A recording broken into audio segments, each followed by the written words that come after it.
1917, more than a year into their revolution against the Ottomans, the Arab rebels learned that their ally Britain had made secret agreements to colonize territory they had promised the Arabs. The revolt was stopped in its tracks. Its many sacrifices appeared to have been for nothing. ظهر عندك ضيوف. لورنس في ربعة هني.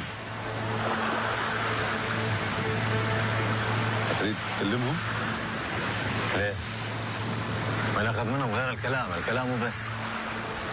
لين أكثر من سنة وإحنا نحارب. واليوم الحين صار النصر قريب. صار الكل يبي مني. وش الرأي يا ولد؟ ساوي لي نعم. جات اليوم يجي الوقت جات البعد.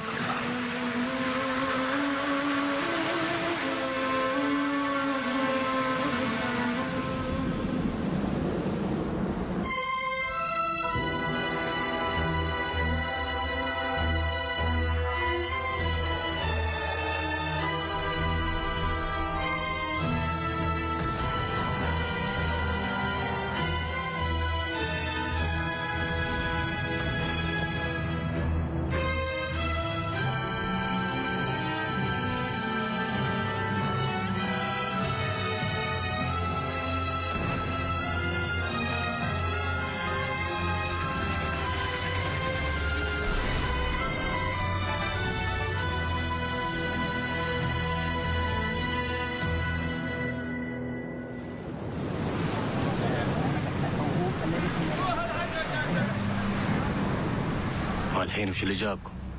التزامنا بقضيتكم. كثر ما قدمت التزامات ما احنا عارفين وين نوقف.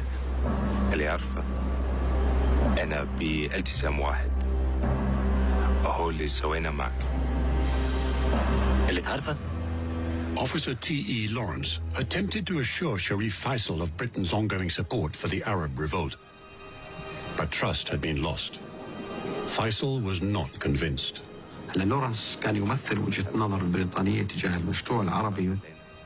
كان يريد أن يقنع فيصل في البقاء في معسكر، يعني الوصول إلى دمشق. القائد البريطاني الجديد في مصر الجنرال ألنبي متحمس على الثورة وأراد لنا يساعد بها أكثر. الحملة تنجح بنبوب لنا، يا بنكموا يا بتروح لنا.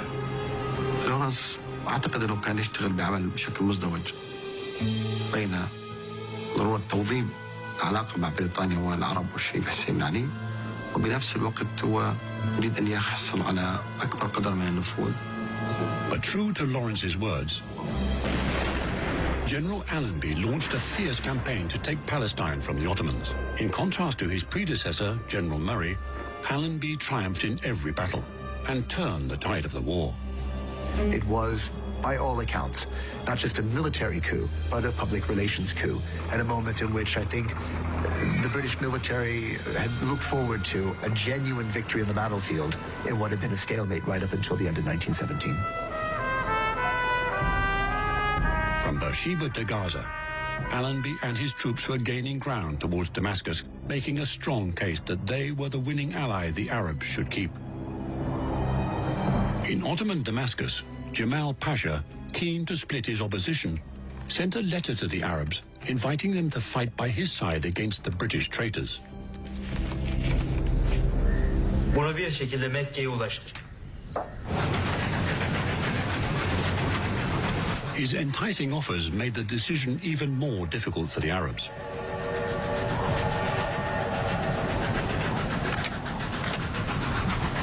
But the balance of that decision would be massively tipped by a third party when the United States joined the war on the side of the Allies.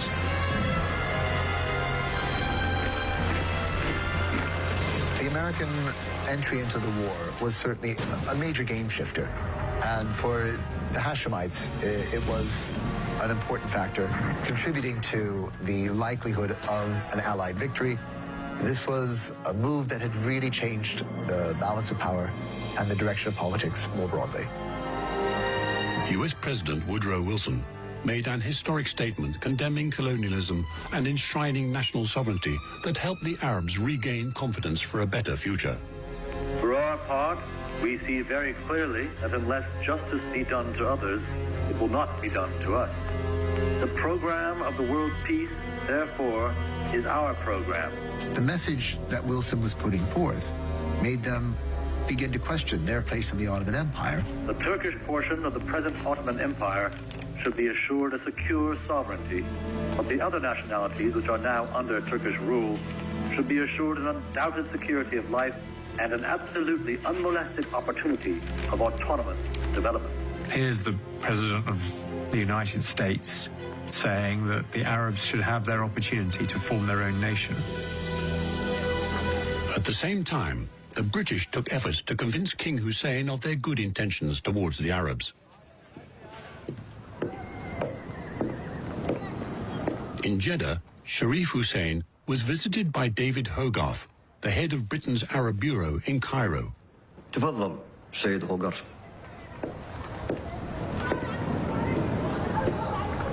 تراني ماني فاهم كيف إن دولة تعمل اتفاقيات مختلفة مع دول ثانية عن نفس القضية.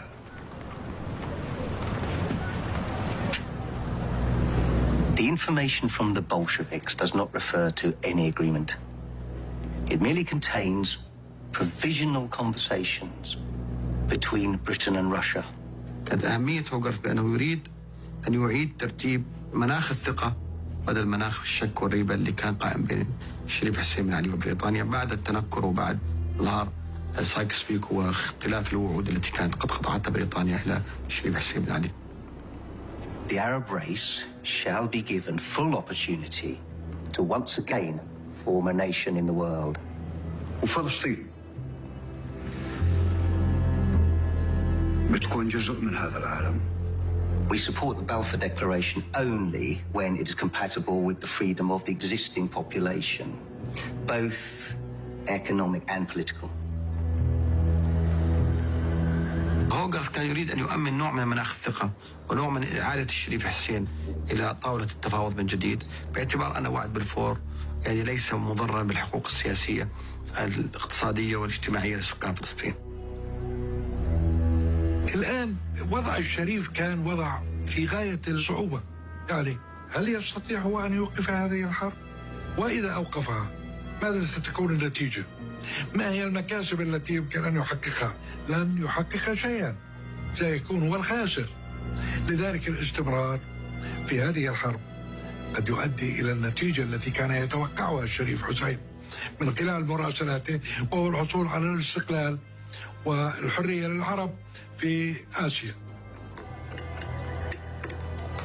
Weighing up the British arguments, assessing the developments in the World War, the startling victories of Alame's campaign, and America's arrival on the side of the Allies, Sharif Hussein made a decision and sent his verdict to his sons in their army camps.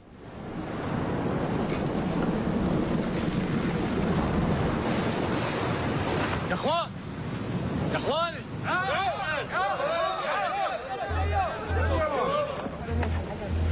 وصلت رسالة من الملك حسين يقول بيها انه اللي بيننا وبين الحلفاء ما تغير، وانهم ما يخلوا بحرف واحد من اللي اتفقنا عليه. يعلمكم ويطمنكم انه ما بيننا وبين الترك غير حتى السيف.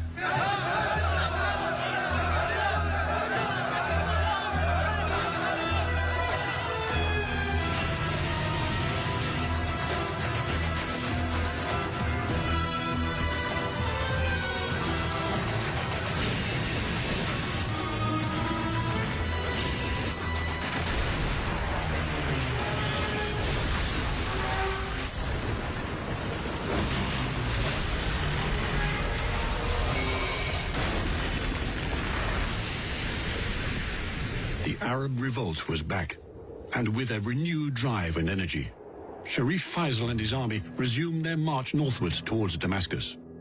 Their next stop was Tafila. Tafila was important to the Ottoman war effort not least because forests in the area were supplying the wood that kept the Hijaz Railway going when they could no longer get coal, but also was one of the major population centers on the highlands of Transjordan. The force leading the attack on Tafila managed to capture the city, led by Sharif Hussein's youngest son, Zaid. Since Tafila was strategically important for the Ottoman forces, they would soon try to recapture it. سداد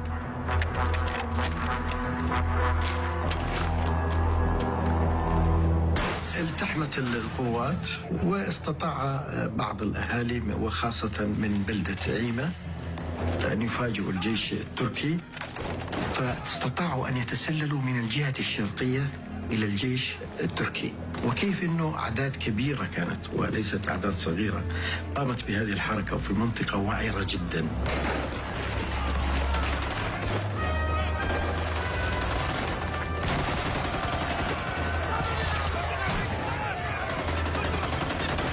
وهذه الحركة الالتفافية استطاعوا من خلالها أن يصلوا إلى منطقة العدو ويقوموا بضرب العدو من الخلف، وصاب الهلع الجيش التركي في تلك اللحظة. The battle for Tafila was a decisive victory for the revolt. Hundreds of their enemy killed or captured, with many of their cannons and weapons added to the revolt's arsenal. The victory raised the rebel army's morale and confidence for their next difficult target, Ma'an, with its fortified garrison. The Arabs were thus under pressure to try and make substantial gains up the Hijaz railway line from their base in Aqaba, and the great barrier they faced was Ma'an.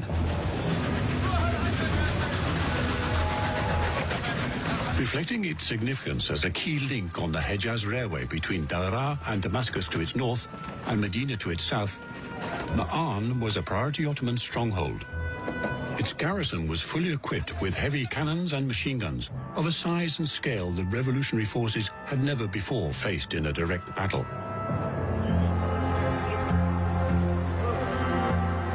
And the British thought the Arabs had agreed to cut the railway each side of the town to start off with, to isolate it.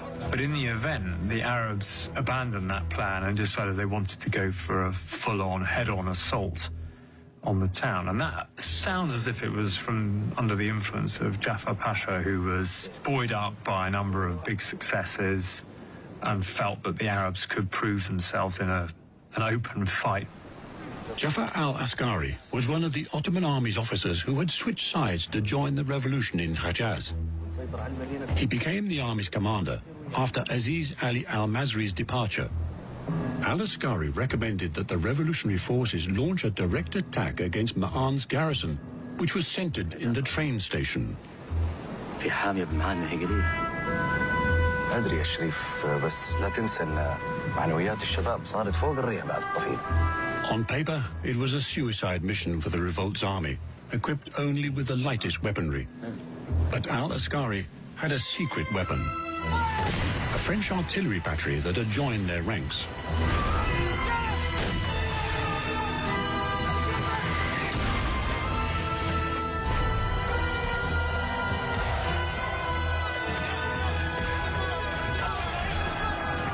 The revolution forces would attack Ma'an's garrison under the cover of the French battery.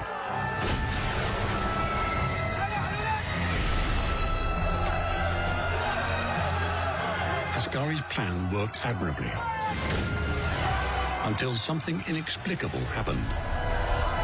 They were just approaching the railway station, and then the artillery that support they had, which was provided by the French, just disappeared.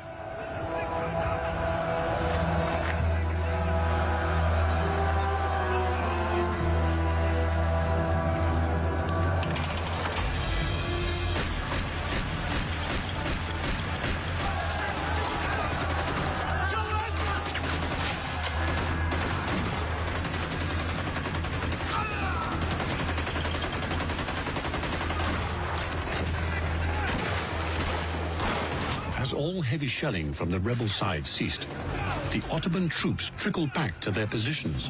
opened fire with machine guns and cannon fire and pounded the Arab fighters on an open field of fire.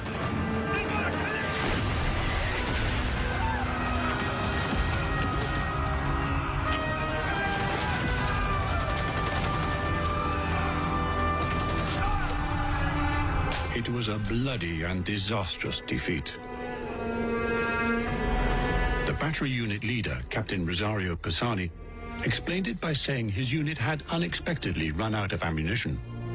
His excuse remains controversial to this day. وفق ما أعتقده عسكريا. بريطانيا وفرنسا لم تكن مستعجلتان في موضوع القضاء على الحاميات العثمانية الجنوبية، بحيث لا تحتل القوة العربية دمشق قبل وصول بريطانيا إلى دمشق. The battle in Man was probably the biggest setback that the Arab army had faced to date. They hadn't lost a battle with so many casualties yet. And so it was very important for the Hashemites to be able to turn this defeat into an experience that the survivors could take pride in. And one of the ways to do that was to award each of those who'd taken part in the battle and survived a medal to commemorate the battle. Despite the crushing defeat at Mahan, the rebel forces remained loyal.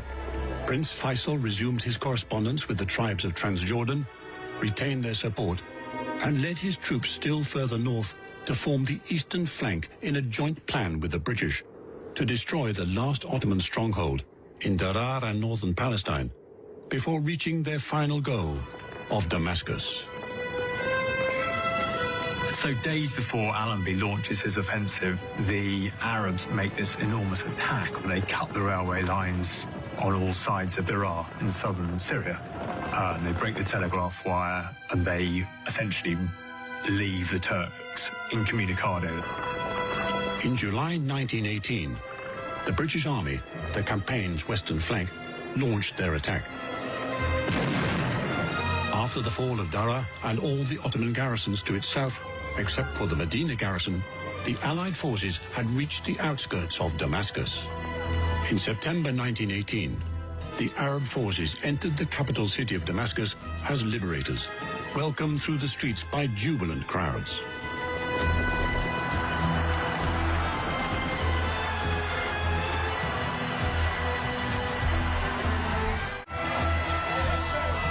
كانت لحظة الدخول إلى دمشق تعتبر شبيهة بلحظة دخول الفاتحين الذين فتحوا دمشق عبر فترات تاريخ طويلة. فيصل الذي خرج من دمشق مرعوبا ومطاردا من جمال باشا السفاح بحس استخباري ومعه بيان الأحرار العرب، يعود في ذلك الوقت وفي ذلك اليوم فاتحا ومجددا ومعلنا لإعلان الدولة العربية السورية، ويرفع العلم العربي، علم الحكومة العربية. When he arrived in Damascus, Sharif Faisal went to the Victoria Hotel to meet with the British commander, General Allenby. And that sets the scene then for the first meeting between Faisal and Allenby, because although they had worked together, they had never actually met each other until the 3rd of October at the Victoria Hotel in Damascus. Even before he'd enjoyed a moment to savor his triumph in the central squares of Damascus, Allenby made quite clear the limits of Faisal's authority. Or the ports, or any other country. Just hours after the revolt had succeeded, the truth emerged. The Sykes-Picot Agreement was in force, and Greater Syria would be divided between Britain and France. The Hussein-McMahon Agreement had been largely ignored. ما في شيء من كل هالكلام انقال. ليه ما قلت الكلام من الأول؟ سوريا كلها لا تاخذ لا ساحل ولا مينا. Why was nothing said about this before? Syria is Syria, and Syria is nothing without the ports. But this is only interim. The current situation. وشو الوضع المؤقت؟ هذه كلمة ثانية بدل استعمار ولا هي؟ بعدين ما هو ضابط اتصال اللي يقول لي وشي سوري وشي غيره. I will not have a liaison officer tell me what is important about Syria to me and what is not. Interim is just another word for colonialism. And Lawrence denies all knowledge of it, despite the fact that he did know about the Sykes-Picot Agreement. Sir, neither the Sharif nor I knew anything about this. For Sharif Faisal, this was a moment of revelation. His trusted ally and friend, T.E. Lawrence, had concealed the darkest of truths from him. The atmosphere was incredibly tense, and Faisal immediately realizes that the battle he has to fight is no longer a military one. What is he doing? Faisal left Damascus. It was no longer the end point of his struggle. It was instead the beginning of a new one. And so he and his closest advisors were already beginning to prepare for the case that they would make to the victorious powers to decide the future, not just of Germany, but of the Ottoman Empire as well. A few weeks later, the Ottomans signed a truce, signaling the end to World War I. All Ottoman forces surrendered, but the conflict was far from over.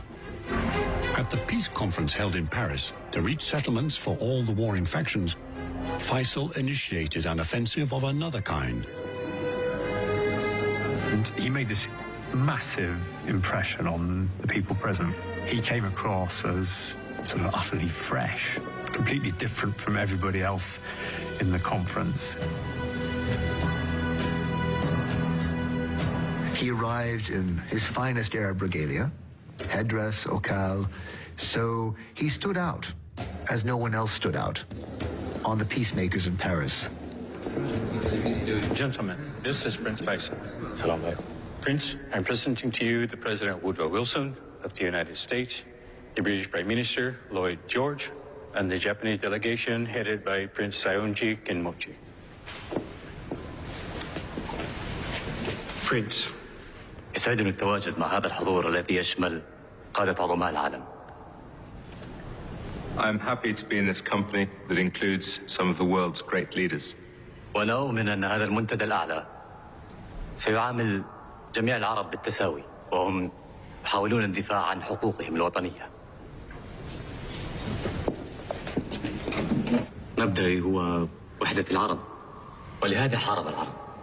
لقد أتيت إلى باريس بالمطالبة بالحرية المطلقة، وعدم التفرقة بين البلاد العربية، والتخلص من الحكم العثماني الظالم. And the French faces, as the speech progressed, grew lower and lower as they heard this appeal to self-determination. بلادي ذات إرث عظيم، وأنتم تعرفون ذلك. حينما كنا في قمة الحضارة، كانت البلاد التي تمثلونها في حالة فوضى وهمجية. لذا طالبكم أن لا تخونوا هذه البلاد التي خدمت قضية الشعوب المتحضرة، والتي منها بدأت أول الحضارات. They barely heard him out. And yet they couldn't hide the fact that the message Faisal came to deliver resonated very well, not just with the Wilsonian diplomacy that was now becoming a new world order, but to the Britons who had seen the Hashemites as valiant allies in a common war and who felt deeply ashamed by the conflict and the promises they'd made to their two allies, the Arabs and the French. So Wilson's suggestion was that a commission of inquiry be sent to the region to take opinions from people in a kind of town hall manner and report back to the peacemakers in Paris before any final disposition was made. عام 1919 أرسل الرئيس الأمريكي وودرو ويلسون لجنة كينج كراين إلى فلسطين ومدن سوريا ومدن فلسطينية ومدن لبنانية، واستطلعت آراء أهالي المنطقة فيما يتعلق باستقلالها، وخرجت بتقرير يقول أن جميع أهالي المدن أو المناطق السورية الذروة مصرون على الاستقلال ورفض التقسيم ورفض عهد بلفور والاستقلال بشكل دولة عربية مستقلة. لكن المصالح البريطانية والفرنسية كانت أقوى منها ودحضتها، وبالتالي لم تشكل قيمة كبرى في موضوع حسم المصير والمستقبل العربي. The problems that the Faisali government faced was that the territory that they were claiming for the Arab kingdom was the exact same territory that the French government wished to claim as a war prize in Versailles. And France was allowed to march its troop in to claim the prize that they had sought for themselves as victors in the war, the city of Damascus, the country of Syria. The French forces landed on the Syrian coast. led by General Henri Gouraud. General Gouraud arrived in Beirut as France's new High Commissioner in November 1919. He'd lost his arm at Gallipoli and gone on to be one of France's most famous generals, the man who'd won the Battle of Champagne right at the end of the First World War. And here he is now on a white horse arriving in Beirut. And a British diplomat summed him up like this. He said he was fiery, bearded, one-armed and heavy-handed. And they clashed with the Arabs almost immediately.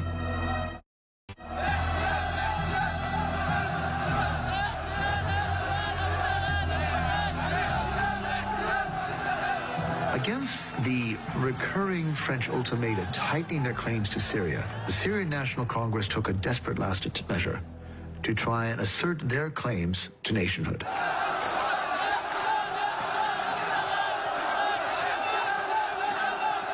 عندما جاء فيصل من مؤتمر الصلح شرح لهم الوضع وقال لهم أنه لا بريطانيا ولا فرنسا سوف توافق على إعطائنا الحرية والاستقلال، والفرنسيين رايحين يجوا على سوريا ولبنان. نحن لا نريد من الغرب إعطاءنا ما ليس لنا، لا.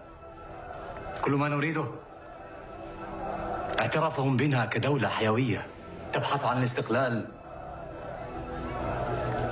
والحرية للشعوب المتحضرة. هذا ما نبحث عنه. وطلب منهم ما العمل؟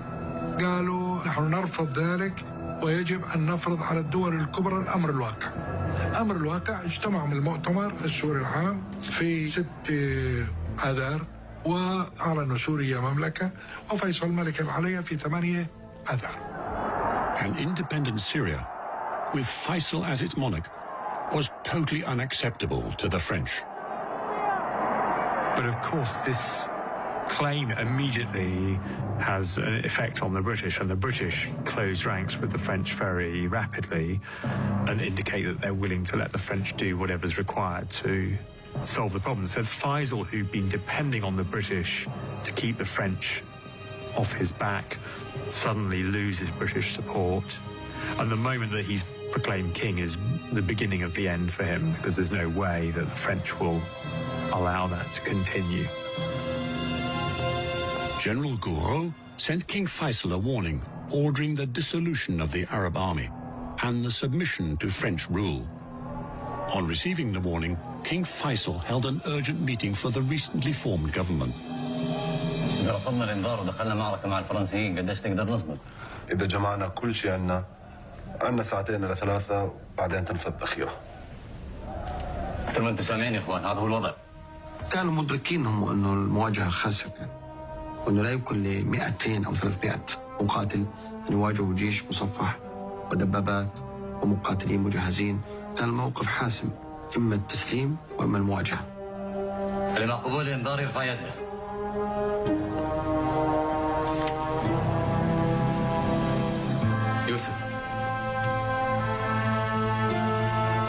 يوسف الموت أهون. لم يكن يتصور يوسف العظمة أن يرى أغراب أجانب يحكموا دمشق بعد 400 عام من الحكم العثماني. فيصل كان مدرك أنه الخسارة متحققة، وبالتالي لابد من تفكير في مستوى المواجهة. حصل على تطمينات وأرسل رسائل إلى غورو بعدم احتلال دمشق وعدم استباحة دمشق. غورو تنكر لكل هذه الرسائل، كان مصر على المواجهة. غورو استمر في التقدم، تحجج ثاني يوم أنه الرسالة وصلته متأخرة. آنذاك كان من فيصل أن يعلن النفير العام. King Faisal had no illusions. His army would be wiped out completely by the French. But he could not surrender Damascus without a show of resistance. So he declared a public mobilization and asked those among his willing citizens to bear arms against their new oppressors. On July the 24th, 1920, the armed Arab contingent gathered under the leadership of Yusuf al-Azma in Maysalun outside Damascus to face their French enemies. ميسلون لم تكن معركة حقيقية، هي عبارة عن تعبير شعبي في دمشق برفض نتائج مؤتمر الصلح.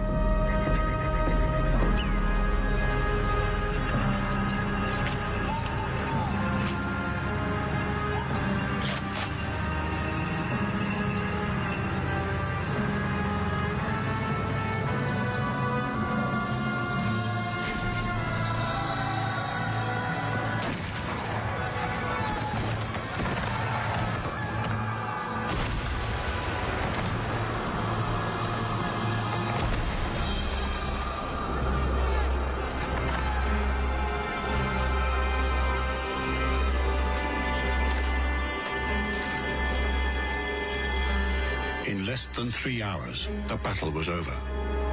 Yusuf al-Azma, along with hundreds of his men, lay dead.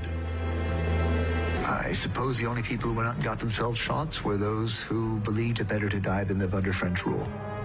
And they weren't numerous, but there were some. They were the martyrs of Maysalun.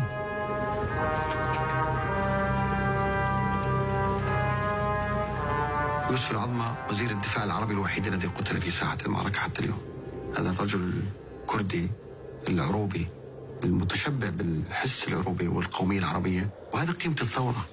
جمعت الكردي والشركسي والدرزي والإسلامي والسني والشيعي والمسيحي من أجل مشروع عربي. The French forces rolled past the Maysalun battlefield, straight into Damascus and full control of Syria, forcing King Faisal into exile at Daraa, and then, finally, Europe.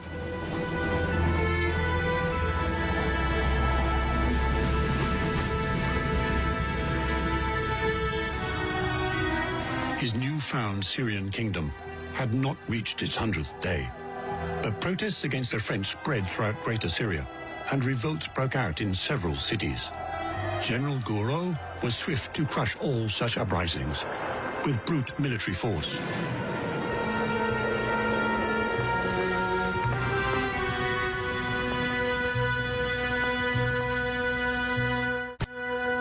When the French army marched south to suppress the revolt of Khoran and Daraa, citizens of the region were ordered to pay respect to their occupiers. مجرد ما أعلنت فرنسا امتدادها، قائم مقام معان رفع علم فرنسا. Among those who resisted violently was Auda Abu Tayyeh.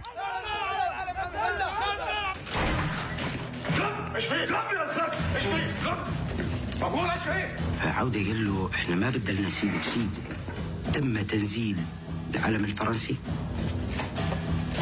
Auda's sentiments about nationality were shared by other voices in Transjordan. في 2 أيلول اجتمع زعماء الحركة الوطنية الأردنية قيادات محلية في بلدة أم قيس، وطالبوا بإعلان دولة عربية مستقلة، وأيضا مطالبة بأمير عربي يحكم البلاد. ومن ثم كانت وصلت الرسالة إلى الشريف حسين بن علي وأرسل ابنه عبد الله. The demand stirred Sharif Abdullah, who gathered 1,000 supporting troops and advanced north towards Ma'an.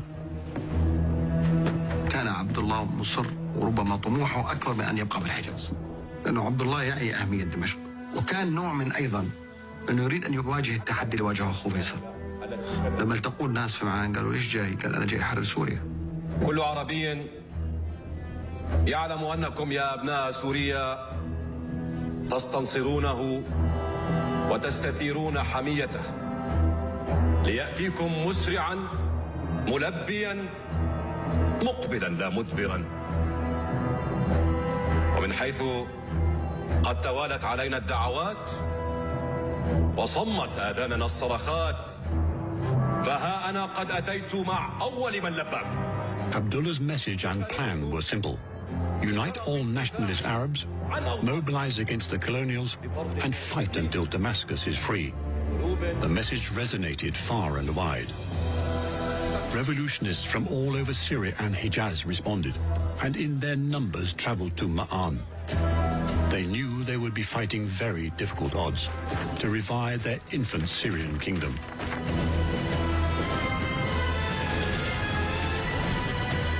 عبد الله وصوله إلى معان أربك البريطانيين وجعلهم في حيرة من أمرهم. كيف يمكن التعامل مع هذا القادم الجديد؟ طب احنا خلصنا من فيصل بالتعاون الفرنسي وقضينا على آماله. هذا القادم ماذا يريد؟ Just as Abdullah's demands were clearing up confusion for Britain regarding his aims against France, a tremendous revolution broke out against the British themselves in Iraq. From April 1920 until the summer, town gatherings were held in the middle of Baghdad and in the shrine cities of the Euphrates that led to a nationwide uprising that was to force the very war-weary British to remobilize 100,000 troops to put down the uprising of 1920. Even if they were able to quell the uprising in Iraq, the long-term situation for the British there was appearing unsustainable. Only a radical solution would put an end to the problem. That solution was devised by the Minister of Colonies, Winston Churchill. What do you think, being king of Iraq?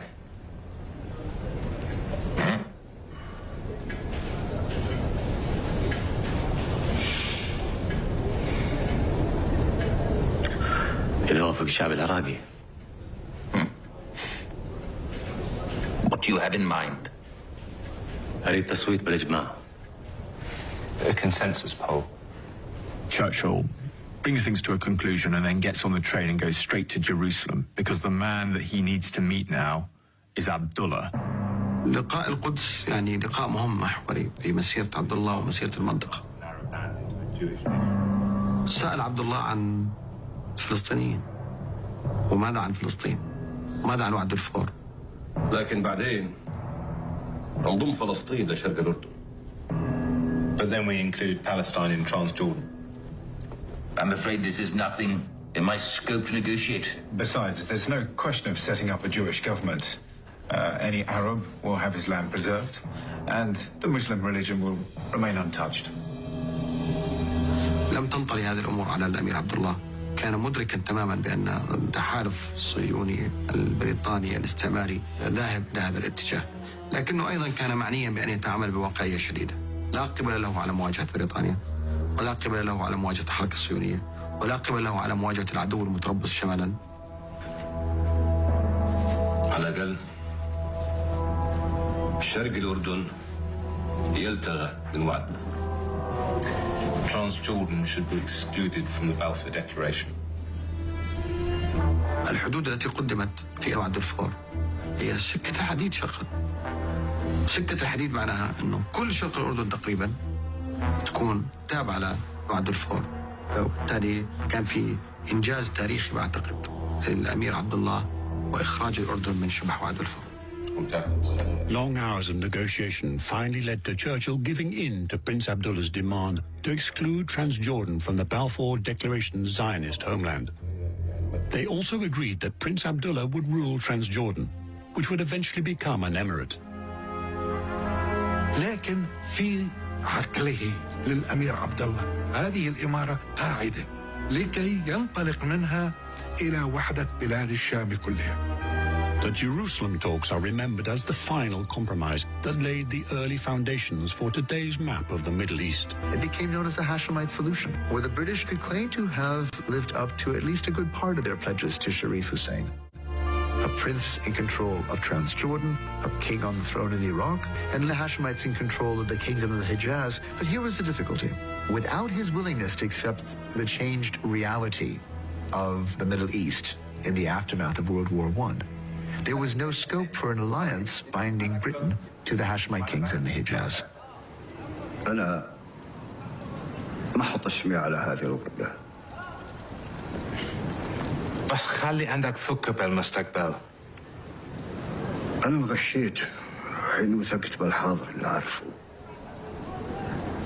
تريدني هالحين أثق بمستقبل ما يعلمه إلا الله؟ جلالتك، أنا مصارها أخبرك أنا براتب شهري أنا أعطى للحجاز في هالوقت. لورنس، بدك ترشيني؟ لا جلالتك، أنا نعرف على الحجاز. خلاص، أنا قلت كل اللي عندي. And Lawrence dangled the prospect of a large continuing sum of money that Hussein would get from Britain if he signed up to all this. But Hussein refused to accept the settlement that had been reached that gave the mandate for Syria to France and the mandates for Palestine and Iraq to Britain. الله وحده يعلم إني لين بديت الثورة ما كنت متمني غير إن أموت شهيد، وللحين بعدني متمني إن أموت شهيد. تراني ما أخاف إلا الله، واللي بيقولوا التاريخ عني. نورنج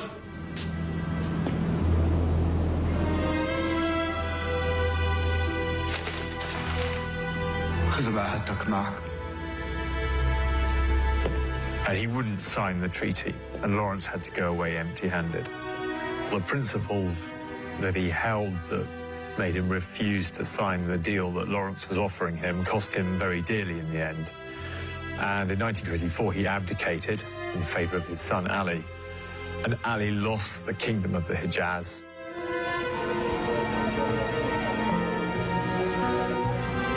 And Hussein ultimately went into exile on Cyprus. Just before the end of his life, he suffered a stroke, and he was allowed finally to leave Cyprus and to go and live with his son Abdullah in Amman.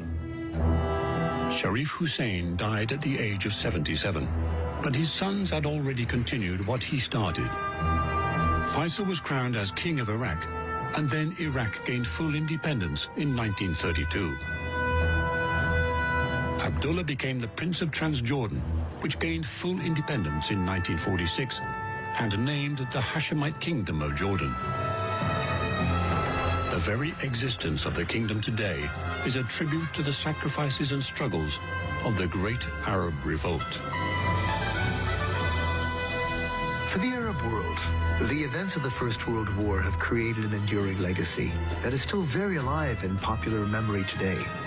The sins of our great-grandfathers are no longer remembered in the West, but they're certainly not forgotten in the Middle East.